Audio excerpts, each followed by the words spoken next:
Well, day one of practice is sort of winding down right now here on the Mississippi River for stop number 6 of the FLW Tour presented by Evinrude. I'm joined by Carl Jocumsen. And Carl, I think it's interesting talking to you for two reasons. The first one we'll cover right now. You've actually been here before. You were here with the Elites. Yep. 2015, something No, like? I think last 16, year. Yep. Last year. Yep. That's right. But it wasn't this early, yep. right? So it's a big difference. But yep. I mean, tell me a little, just from this one day, have you seen some similarities at all in terms of maybe where you're finding fish, or at least being able to navigate around? Yeah, it's a totally different ball game this time. The fish are kind of still around the same areas, but it's a totally different river. It's a lot higher.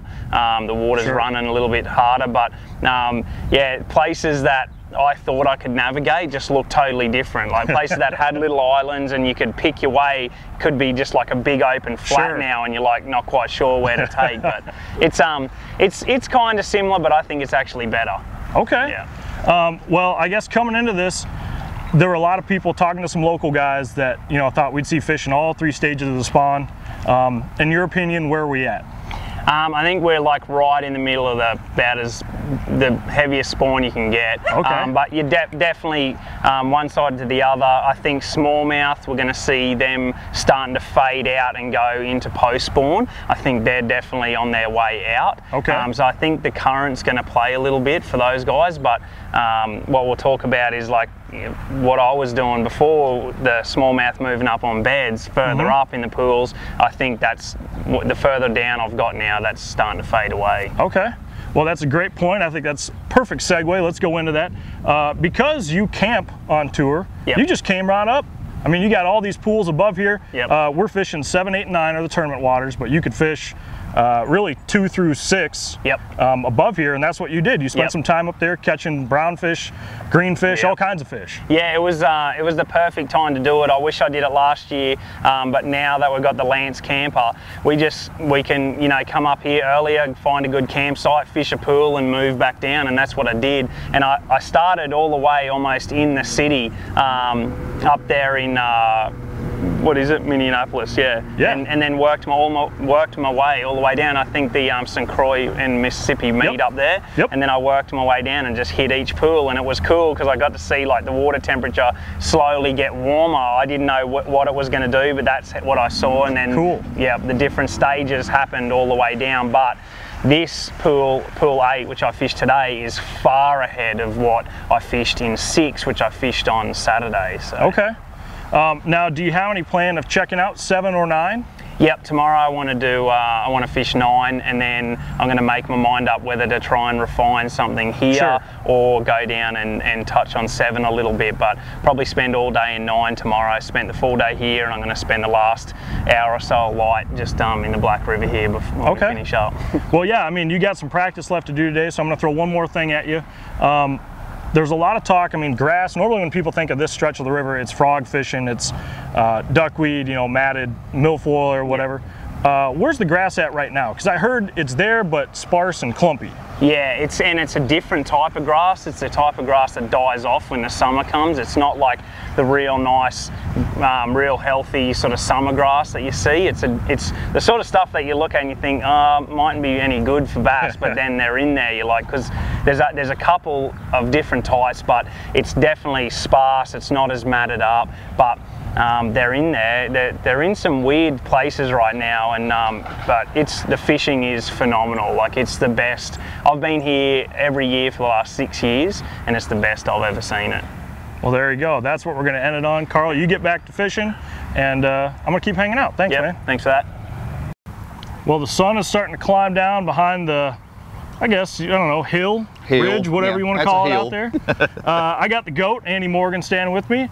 And surprisingly, this is your first time on this upper stretch of the Mississippi River. It is, it is. I've been to the Mississippi River, but mostly it's been around Tunica deer hunting. Yes. Never been Way way down the Mississippi. And fished a couple of tournaments down at Greenville and Memphis years ago, but never on the upper end.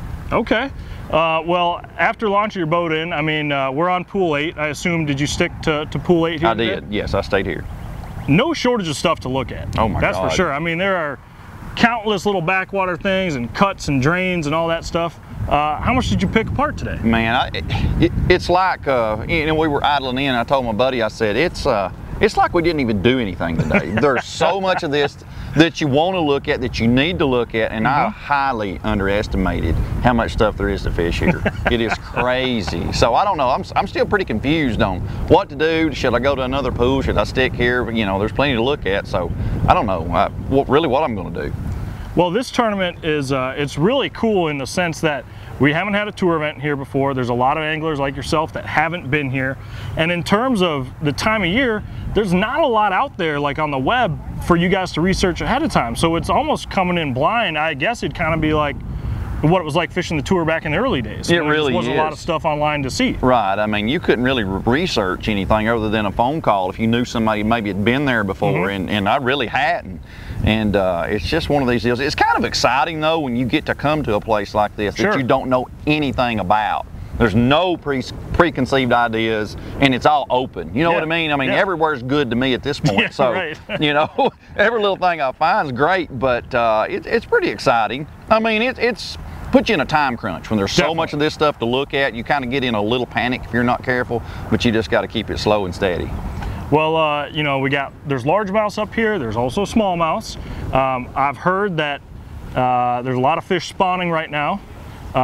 What was your take on both the species? Did you catch both of them today? I did. I caught both today, and it was, I didn't catch many today. You know, I'd heard the war stories about all the numbers up here. You know, you're culling through, you know, oodles of 2-pounders and 2.5-pounder average isn't that great. You need a 2 3/4 to a 3-pound average, and you got to cull through 30 fish a day. I didn't see that today. I caught very few bass. I did catch smallmouth and largemouth, but I didn't get many bites. I saw one fish that was definitely spawning, and other than that, I really didn't hit on anything today. So I'm a little concerned about tomorrow.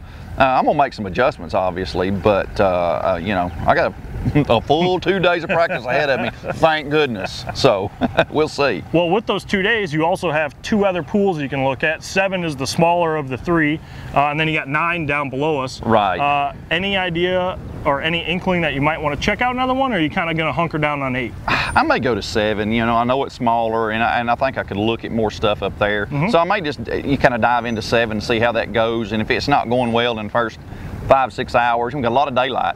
Oh, sure. Yeah, so first 5 or 6 hours, you know, if I hadn't had many bites, really don't see what I'm, you know, wanting to see, I may dump back to 8 and just. Well, that is nice. It isn't that like from the ramps on 7 to drive down, you know, you don't have to worry about locking right now. Right, it's just right up the street. You can dump in, you can be back down here if you need to. You know. Sure. Yeah, it's not too time consuming. Well, I'm going to let you get rolling. I think we got all we can from Andy Morgan, and you got 2 more days, man. Good luck. Thank you. I'll need it.